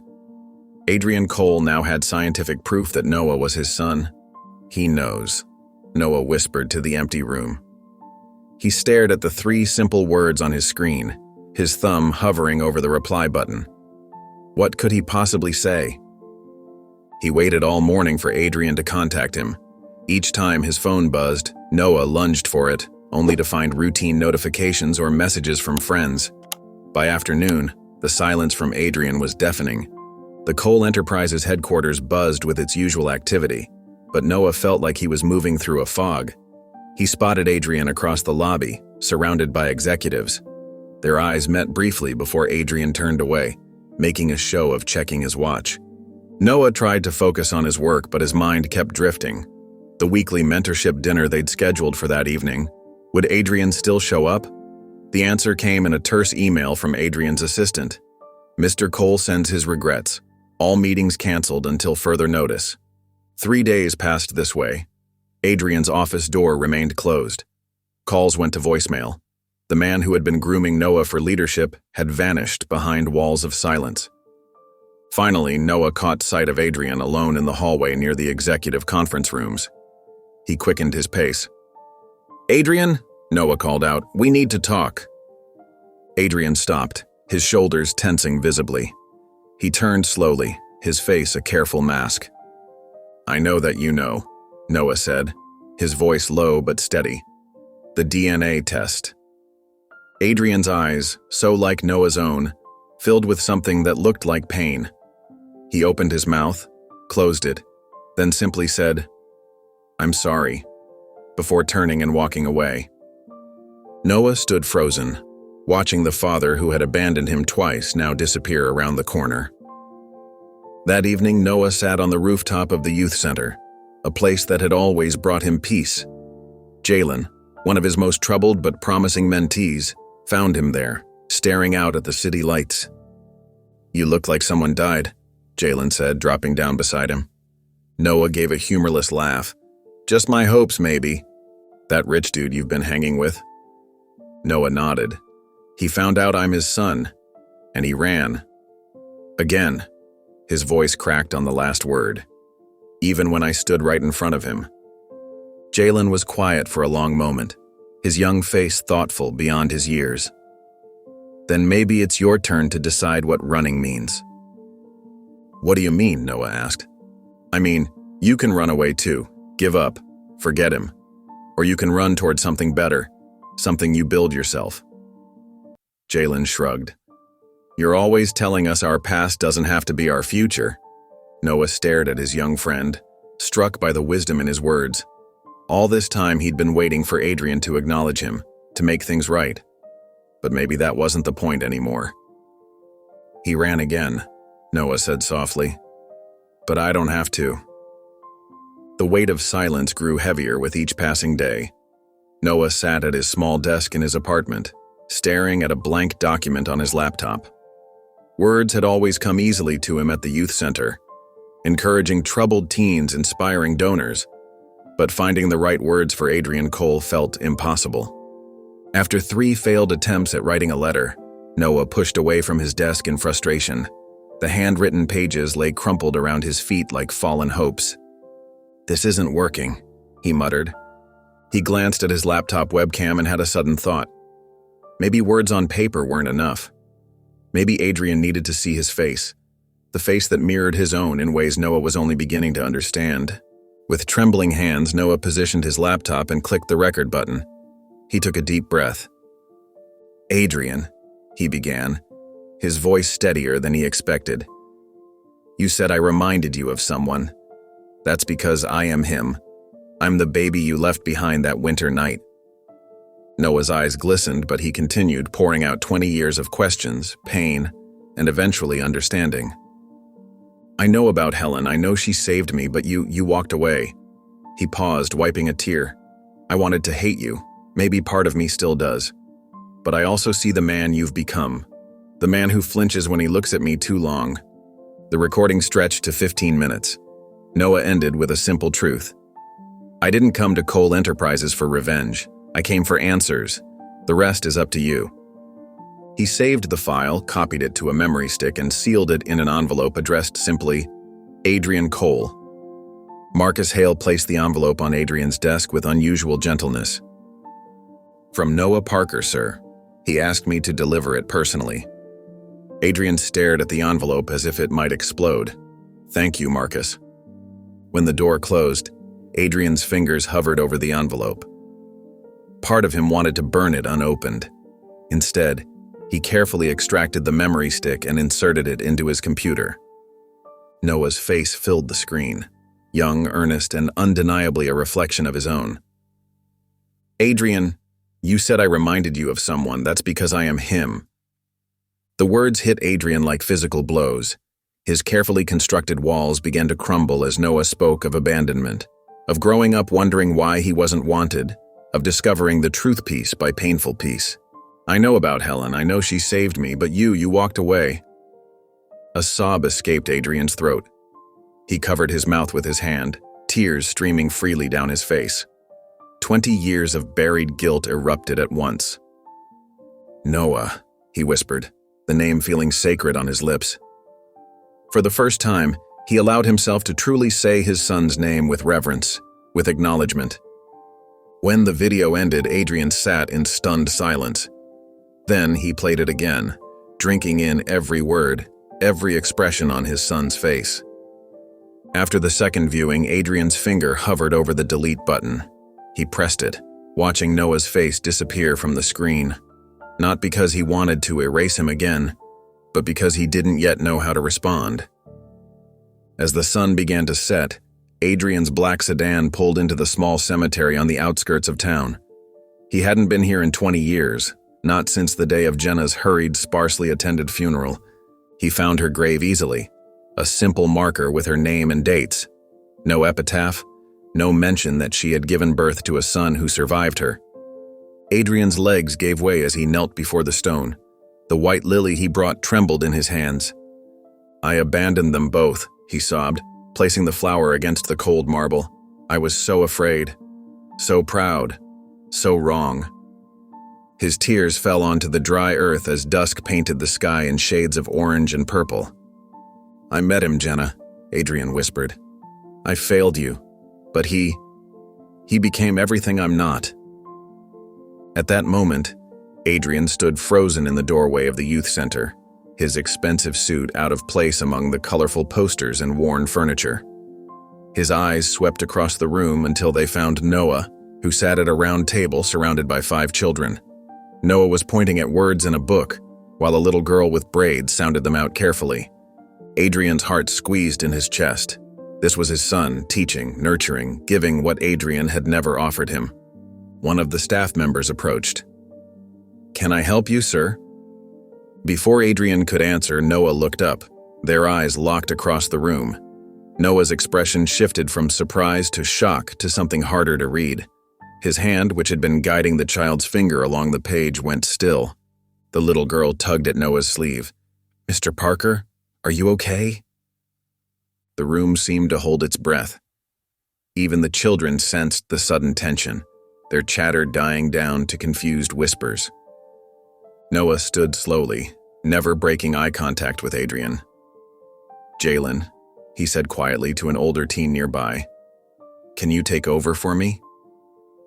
Adrian backed away from the doorway, stepping into the hallway. His rehearsed speech vanished from his mind as Noah approached, face unreadable. Outside, the late afternoon sun cast long shadows across the youth center's small courtyard. Adrian turned to face his son, the son he'd abandoned in the cold 20 years ago. "I'm not here as the man I used to be," Adrian said, his voice rough with emotion. "I'm here because I need to ask for something I don't deserve. Time." The words hung between them. Noah's jaw tightened. He looked at Adrian for one long, penetrating moment, as if searching for something in the older man's face. Whatever he was looking for, he didn't seem to find it. Without a word, Noah turned and walked away, his shoulders rigid with tension. Adrian watched him go, not calling after him. He had no right to demand a response. The rejection stung, but it was far less than he deserved. Hours later, darkness had fallen over the university campus. Noah trudged toward his dormitory, emotionally drained. The sight of Adrian at the youth center had shaken him more than he wanted to admit. As he approached the building, a figure emerged from the shadows. Adrian stood beside a bench, his normally commanding presence subdued. He looked older in the harsh glow of the street lamp. Noah stopped, keeping distance between them. "Why are you here?" "I needed to see you again," Adrian said simply. Noah felt 20 years of questions burning in his throat, but only one mattered right now. "Why did you leave me?" Adrian didn't flinch from the question. His eyes, so similar to Noah's own, filled with regret. "Because I was a coward," he answered, his voice breaking slightly. "I was terrified of failing you, so I failed you completely instead." He paused, swallowing hard. "I don't expect forgiveness, but I want to stop running." The raw honesty in Adrian's voice made Noah's chest tighten. Part of him wanted to scream, to rage against this man who had thrown him away. Another part recognized the courage it took to stand here now. Without a word, Noah turned and walked away again, but slower this time, his steps heavy with the weight of a decision not yet made. By the time he arrived home, Adrian's mind was made up. He walked through his grand foyer, past the artwork and luxuries that had never filled the emptiness inside him. In his study, he sat down at his desk and opened his laptop. His fingers hovered over the keyboard for just a moment before he began typing, "To the board of directors and the public. For 20 years I have carried a secret that has eaten away at my soul." Adrian wrote with a clarity he hadn't felt in decades. Each paragraph revealed the truth about Jenna, about the child he'd abandoned, about Helen's intervention he'd only recently discovered. He confessed to the cover-up, the lies, and the cowardice. "Effective immediately, I am stepping down as CEO of Cole Enterprises. The company deserves better than a man who abandoned his own child." He attached the DNA results as proof. His hand trembled as he addressed the email to the entire board, scheduling it for release at 9 a.m. the next morning. Adrian hit send and closed his eyes. For the first time in years, he felt something like peace wash over him. Noah's phone buzzed with a text message from the hospice administrator. "Mr. Parker, we have a package for you from Ms. Rivera. She arranged for it to be delivered after her passing." An hour later, Noah sat on his dorm room bed, staring at the small cardboard box. With careful hands, he opened it and found a USB drive labeled, "For my son," in neat handwriting. He plugged it into his laptop. Helen's face appeared on screen, gaunt but determined, her eyes bright with purpose. "Noah," she began, her voice stronger than her frail appearance suggested. "If you're watching this, I've passed on. There are things you need to know." Noah sat perfectly still as Helen spoke. She explained how she had tracked the baby, him, to the dumpster where Adrian had left him, how she had wrapped him in her coat and driven through the snow to the fire station. "I couldn't take you myself," Helen said, tears streaming down her face. "Adrian would have found out. But I couldn't let you die." She held up a small plastic hospital bracelet. "I kept this. It was on your ankle when you were born." Next, she showed a faded photograph of a young woman with a gentle smile. "This is Jenna Lee, your mother. She was brave and kind. She died bringing you into this world." Helen's voice broke. "I failed her by not standing up to Adrian sooner. But I couldn't fail you too." Noah watched as Helen placed both items in the box. "I'm not asking for forgiveness, Noah, but I want you to know you were never truly abandoned. You were loved from the moment you were born." The video ended. Noah sat in silence, tears flowing freely down his face. He reached into the box and pulled out the bracelet and photo. He clutched them to his chest, his body shaking with sobs. "You were my mother too, Helen," he whispered to the empty room. The weight of 20 years, of wondering, of anger, of loss, crashed over him in waves. But for the first time, he felt the beginnings of something else. Understanding. The next morning, the world shifted beneath Adrian Cole's name. News anchors across every major network broke the story with wide eyes and urgent voices. Breaking news today as Adrian Cole, CEO of Cole Enterprises, has resigned amid shocking personal revelations, announced a blonde reporter on the morning show. The camera cut to Adrian's official statement displayed on screen while the reporter continued reading. In his statement, Cole refers to "a son I failed to protect" and details a 20-year-old scandal involving the death of a former intern and the abandonment of their child. Outside Cole Tower, reporters gathered like a swarm, microphones extended toward anyone exiting the building. Security guards formed a human barrier at the entrance. Camera flashes lit up the morning like lightning as speculation ran wild. "Sources say the board is in emergency meetings to appoint interim leadership," reported another journalist, standing in the growing crowd. Cole's statement included DNA evidence confirming paternity of a young man whose identity remains undisclosed for privacy reasons. Inside the tower, employees huddled around screens, whispering in disbelief as the man who had ruled with iron control for decades laid his darkest secret bare for all to see. Noah sat cross-legged on his dorm room bed, remote control limp in his hand. His face showed no expression as he watched his own story unfold on the screen, though no one knew it was his story yet. His phone hadn't stopped buzzing since 7 that morning.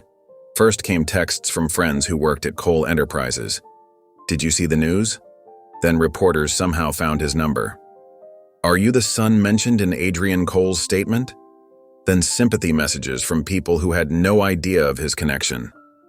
"Can't believe the Cole scandal. Want to talk about it?" Noah silenced his phone and placed it face down on his nightstand. He walked to the window and pressed his forehead against the cool glass. The world outside looked exactly the same. Students crossing campus, professors hurrying to class, delivery trucks making their rounds. Yet everything had changed. He closed his eyes. For 20 years, he had carried questions like stones in his pockets, weighing him down. Now those questions had answers, but they brought new weight with them. His reflection stared back at him from the window. For the first time, he could see pieces of Adrian Cole in his own face. The shape of his jaw, the set of his eyes.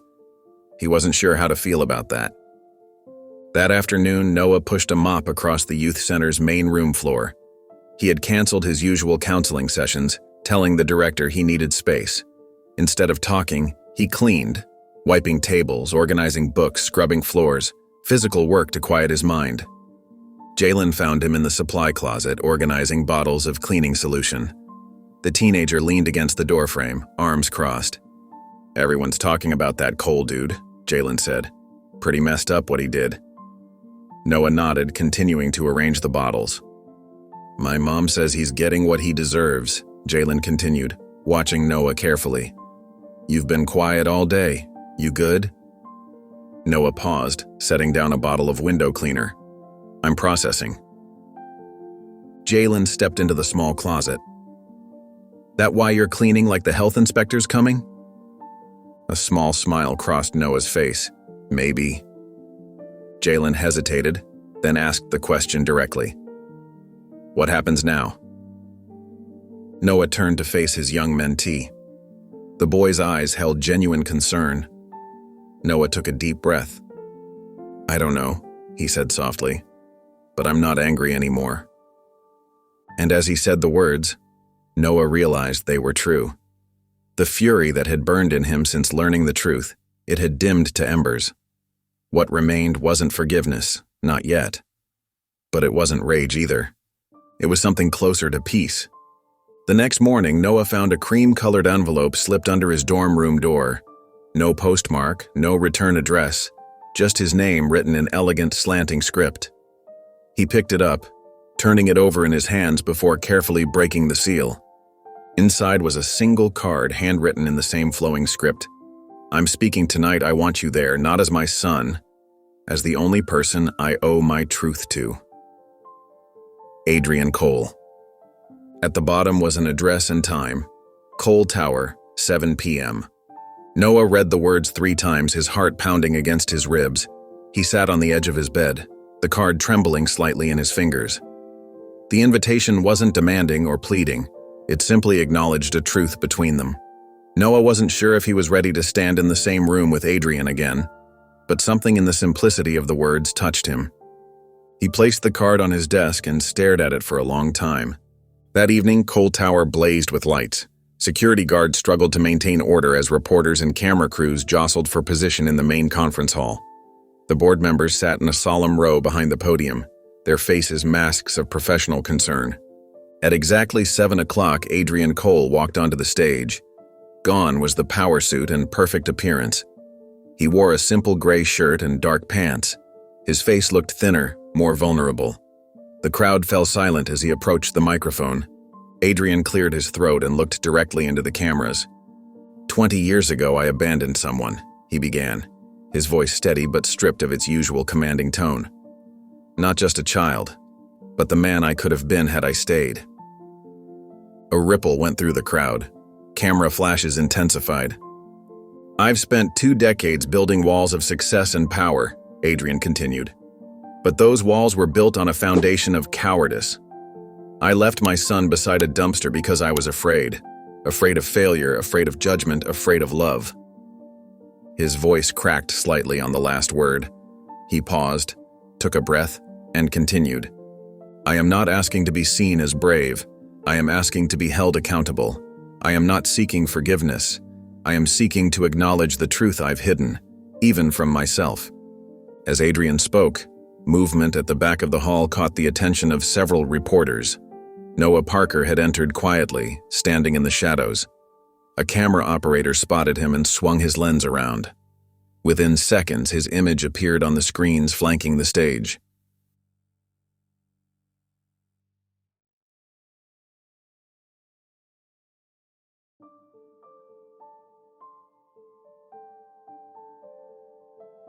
Reporters began to move toward him, questions already forming on their lips. Noah ignored them. With steady steps, he walked down the center aisle toward the stage. Adrian, still speaking, faltered as he noticed the stir in the crowd. His eyes found Noah, and for a moment, he seemed unable to continue. Noah climbed the 3 steps to the stage and simply stood beside Adrian. He didn't speak. He didn't reach out. He simply stood there, a silent acknowledgement of everything that had been said and everything that hadn't. Adrian looked at Noah with wonder in his eyes, as if seeing a miracle he never believed possible.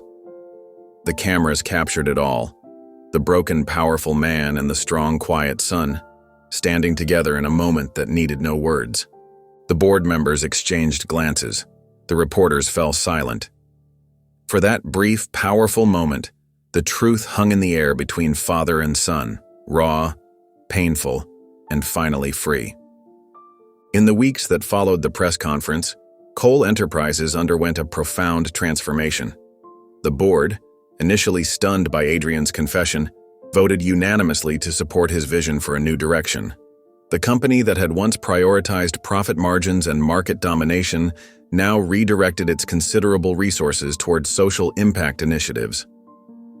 Adrian stepped down as CEO but remained as chairman of the board, guiding the company's transition. Under his direction, Cole Enterprises established the Found Foundation, a nonprofit organization dedicated to supporting abandoned children and unwed mothers. The foundation provided housing, education, healthcare, and legal support to those who needed it most. "This isn't about redemption," Adrian told the board during the foundation's inaugural meeting. "It's about responsibility." The media circus eventually died down, replaced by thoughtful coverage of the foundation's work. Adrian threw himself into the project with the same intensity he'd once reserved for corporate takeovers, but there was a gentleness to his approach now, a humility that surprised those who had known him before. Meanwhile, Noah continued his work at the youth center. He declined interviews and avoided the spotlight, preferring to focus on the teenagers who needed his guidance. But when Adrian asked him to join the Found Foundation as an advisor, he agreed. "I won't be your public face," Noah told him firmly, "but I'll help shape the programs." Noah's insight proved invaluable. Having grown up in the system himself, he understood what truly mattered to children who felt abandoned. He designed mentorship programs that paired at-risk youth with stable adults. He advocated for mental health services that addressed the specific trauma of abandonment. Though Noah never spoke publicly about his connection to Adrian, his story traveled through the foundation in whispers. Donors were moved by the quiet resilience of the young man who now helped shape policies for children like himself. Advocates were inspired by his refusal to be defined by his past. "He doesn't talk about it," one staff member remarked, "but you can see it in everything he does. He's turning his pain into purpose." As spring turned to summer, Adrian made another significant change. He sold his penthouse and purchased a modest home just a few blocks from the youth center. The neighbors were surprised to see the famous businessman mowing his own lawn or picking up groceries at the local market. One evening in July, Adrian appeared at the youth center carrying 2 bags of takeout food. He waited patiently until Noah finished his counseling session. "Dinner?" Adrian asked simply. They ate at Noah's small desk, the sounds of teenagers playing basketball drifting through the open window. Neither spoke much, their relationship still fragile, still finding its form. As they finished their meal, Adrian carefully folded his napkin and placed it beside his empty container. "I don't know how to be your father," he said softly, his voice catching slightly, "but I want to be something real to you." Noah studied Adrian's face for a long moment. Then he simply nodded, a small gesture, but one that held the possibility of a future neither had dared imagine before. Later that day, Adrian Cole walked through the community wing of the youth center. The hallway walls were covered with colorful handprints and student artwork. It was a far cry from the sleek modern design of Cole Tower with its glass and steel. Here, everything felt warm and lived in. He paused outside Noah's literacy classroom, watching through the window as his son, the word still felt strange in his mind, helped a circle of children with their reading. Adrian had funded the renovation of this wing, but this was the first time he'd visited without cameras or an entourage. Taking a deep breath, Adrian knocked softly and entered. 20 small faces turned to look at him. "Mr. Cole," Noah said, surprise evident in his voice. "We weren't expecting you today." "I hope I'm not interrupting," Adrian replied, suddenly feeling out of place in his expensive suit. Noah gestured to an empty chair. "We're sharing stories. Would you like to join us?" Adrian nodded and took a seat in the small plastic chair. The circle continued, each child reading a paragraph from their composition notebooks. They shared stories about their neighborhoods, their families, their dreams. Some stumbled over words, others spoke with surprising eloquence. As Adrian listened, something shifted in his expression. The carefully maintained mask of corporate confidence softened. These children had faced challenges he couldn't imagine, yet here they were, resilient, hopeful, brave, so much like Noah had been. A small girl with dark braids and serious eyes caught his attention. She sat quietly, clutching her notebook but not volunteering to read. When the session ended, the children scattered to different activities. Adrian approached the quiet girl who remained at her desk. "Hello there," he said gently, kneeling beside her. "I'm Adrian." "I know who you are," she replied. "Your picture's on the wall by the front door. I'm Marissa." Adrian smiled. "It's nice to meet you, Marissa." She studied him curiously.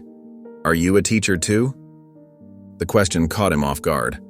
Looking at her, Adrian was struck by how much she reminded him of Noah in the childhood photos he'd recently discovered.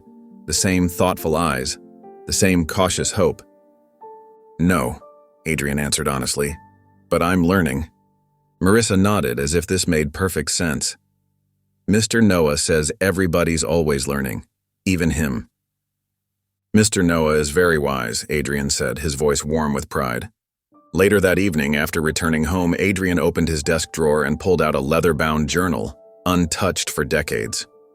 The last entry had been written the night he abandoned Noah. He'd stopped journaling after that, as if acknowledging his thoughts would make his shame too real to bear. With steady hands, Adrian opened to a fresh page and began to write. "Today I learned that healing doesn't happen in speeches. It happens in silence, in service, and in showing up. The children at the center don't care about my name or my company. They care if I listen." Noah understood this long before I did. Perhaps that's why he's found peace while I'm still searching. Adrian paused, pen hovering over the page. Then he continued writing, words flowing more freely than they had in years. At sunrise, Noah pulled into the driveway of his childhood home.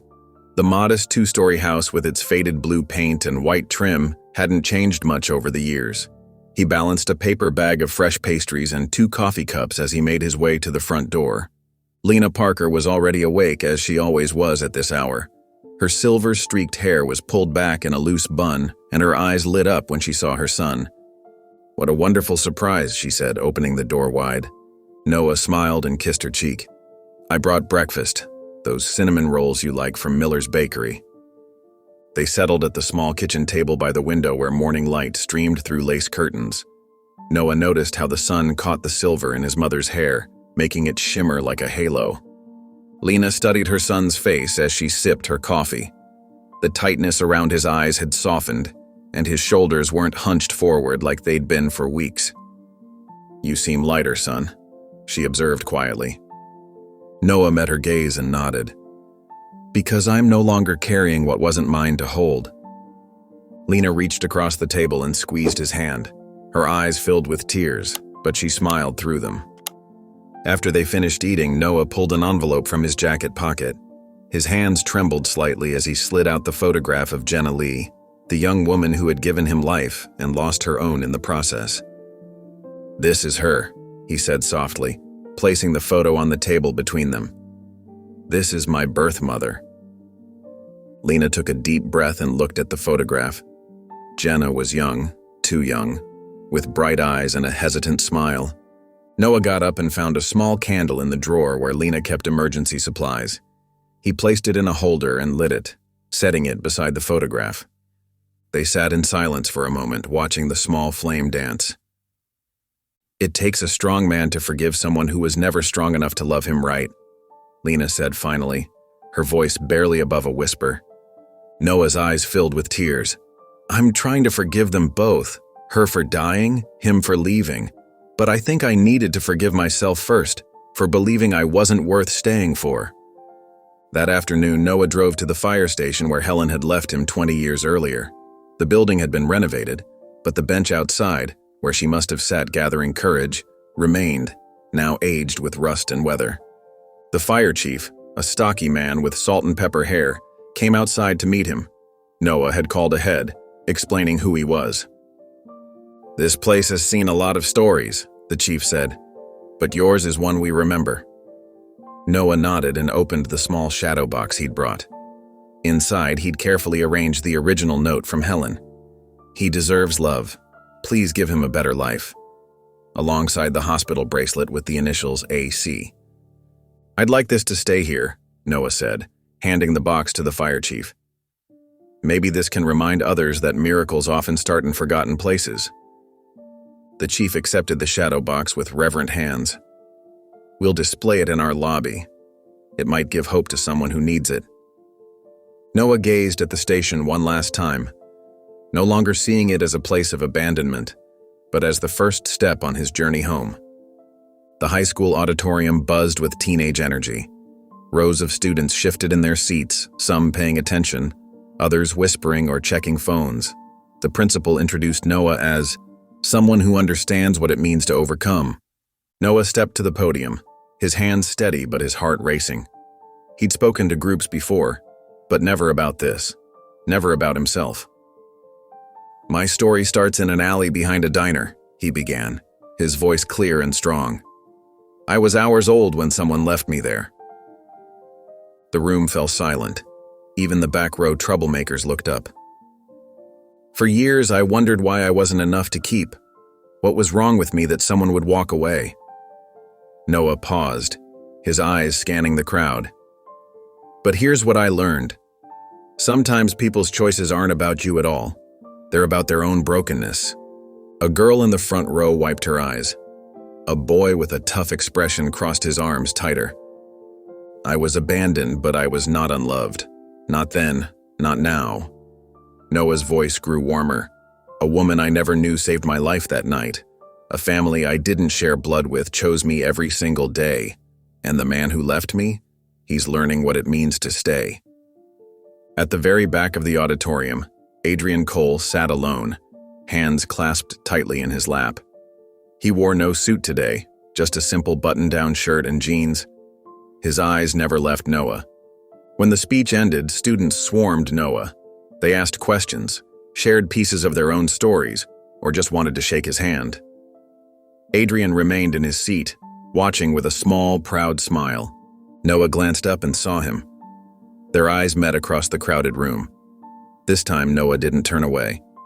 He excused himself from the students and walked directly to where Adrian sat. You came, Noah said simply. Adrian nodded. I wouldn't miss it. They walked together down the empty school hallway, their footsteps echoing against the lockers. Sunlight streamed through windows, painting golden rectangles on the floor. You were silent for a long time, Noah said, breaking the quiet between them. Adrian slowed his pace, considering his words carefully. I had nothing worthy to say, he finally answered. Now, I'm trying to listen instead. Noah nodded, understanding filling the space between them. It wasn't forgiveness, not yet, but it was something real, something honest, a beginning. Months passed, each day building something new between Noah and Adrian. Small conversations over coffee, brief phone calls that grew longer. The wall between them didn't crumble all at once, but brick by brick, word by word. On a crisp autumn morning, Adrian texted Noah, "There's something I'd like to show you, if you're willing." Noah agreed, curious but cautious. Adrian picked him up in a modest sedan. No driver, no pretense. They drove to the edge of the city, where old warehouses were being transformed into community spaces. "We're here," Adrian said, parking in front of a renovated brick building. A small crowd of staff and donors milled about near the entrance, waiting. Noah stepped out, his eyes immediately drawn to the sign above the door. Found Foundation Community Center. Below it hung a bronze plaque that made his breath catch. The words from Helen's note were etched in elegant script. "He deserves love. Please give him a better life." "You named it after her letter," Noah whispered. Adrian nodded, his eyes soft with emotion. "The words that saved you. They seemed right." They walked inside together. The main hall opened into a warm, welcoming space filled with natural light. But what stopped Noah in his tracks were the portraits lining the walls. There was Jenna Lee, young and smiling, her quote beneath reading, "Every life deserves a chance to bloom." Beside her, Helen Rivera's kind eyes looked out at visitors. Courage isn't always loud. Sometimes it's a whisper in the dark. And then, Noah's breath caught Thomas and Lena Parker, their familiar faces beaming with pride, under their portrait. Family is built by love, not circumstance. Noah turned to Adrian, speechless. "I never gave you anything when it mattered," Adrian said quietly. "But I hope this matters now. Everyone who loved you, who shaped you, they deserve to be remembered." Noah stood silent, overwhelmed. The foundation staff watched from a respectful distance as father and son faced each other. Then Noah stepped forward and did something neither of them expected. He wrapped his arms around Adrian in a firm embrace, their very first. Adrian froze for a moment, before his arms slowly rose to return the hug. "You didn't give me my start," Noah said, his voice steady against Adrian's shoulder. "But maybe you can help someone else begin right." The embrace was quiet, powerful, and complete. Not an ending, but a beginning. For them, and for all the children who would walk through these doors. Adrian woke with a start, his heart pounding against his ribs. The nightmare had felt so real. He was back at the dumpster, the baby's cries echoing in his ears. Sweat dampened his shirt as he sat up, trying to shake the memory. The digital clock on his nightstand glowed 12:03 a.m. Sleep wouldn't return easily. Adrian swung his legs over the side of the bed and padded down the hallway of his new modest home. To his surprise, a soft light spilled from the kitchen. Noah sat at the counter, a book open in front of him, his face illuminated by the gentle glow of a small lamp. He looked up as Adrian entered. Neither spoke. Adrian moved to the refrigerator, took out a pitcher of water, and filled 2 glasses. He placed one in front of Noah and settled onto the stool beside him. The silence between them wasn't uncomfortable anymore. It had weight, but not tension. "Bad dream?" Noah finally asked, his voice quiet in the midnight stillness. Adrian nodded. "The past has a way of visiting at night." "I know," Noah said, closing his book. "I used to have them too." They sat together, sipping water, the kitchen clock ticking softly in the background. "Do you think it's possible," Adrian began carefully, "to start over when you've wasted so much time?" Noah considered this. "I don't think we start over, we just start from where we are." "I've been thinking about redemption," Adrian admitted. "If it's even possible for someone like me." "Redemption isn't earned in a single moment," Noah replied. "It's built day by day." They talked softly, their voices barely above whispers, as if speaking too loudly might break the fragile connection forming between them. "I never knew what a father should be," Noah confessed, looking down at his glass. "But I know now what a man should be. Someone who faces his mistakes, who tries to make things right, even when it's hard." Adrian nodded, emotion tightening his throat. As the conversation drifted to its natural end, they stood. Noah gathered his book, preparing to return to the guest room where he occasionally stayed. At the hallway, Adrian paused. "Thank you," he said softly, "for standing beside me that day, at the press conference." Noah's eyes met his father's. "You're not alone anymore," he said simply. "Let's keep it that way." They parted for the night, each carrying something new, not the weight of the past, but the possibility of tomorrow. Months turned into seasons and seasons into years. Adrian Cole became a fixture at the youth center, not as a wealthy donor or famous businessman, but simply as Mr. Adrian. 3 times a week, he sat cross-legged on the worn carpet of the reading corner. A circle of children gathered around him as he brought stories to life with animated voices. "Mr. Adrian does the best dragon voice," whispered 8-year-old Darius to Marissa, who nodded in agreement. After events, when parents had collected their children and the staff prepared to leave, Adrian would often stay behind, pushing a broom across the floor or wiping down tables. The designer suits were long gone, replaced by comfortable jeans and button-down shirts with rolled-up sleeves. "You missed a spot," Noah would sometimes tease, pointing to a corner. Adrian would smile and dutifully clean it. The humility didn't feel like a performance anymore. It had become who he was. The university auditorium buzzed with excitement on graduation day. Lena Parker sat proudly in the front row, her eyes bright with unshed tears.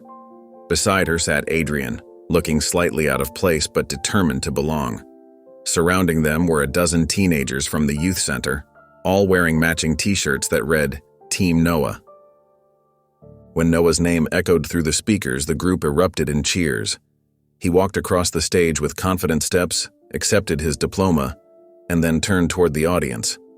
Instead of the customary wave, Noah pointed directly at his supporters. "This is who raised me," he said into the microphone, his voice steady and clear. Lena covered her mouth, tears finally spilling. Adrian blinked rapidly, his own emotions threatening to overflow. The youth center kids jumped to their feet, whistling and clapping. Life settled into new patterns. On a bright spring afternoon, Noah sat with Marissa at the center, helping her prepare for a debate competition. She had grown from the shy girl Adrian had first met into a confident teenager with dreams of becoming a lawyer. Across town, Adrian loaded groceries into the car of a young single mother who had just started at the Found Foundation's job training program. "You don't have to do this yourself, Mr. Cole," she said, embarrassed. "It's just Adrian," he replied gently. "And this is exactly what I should be doing."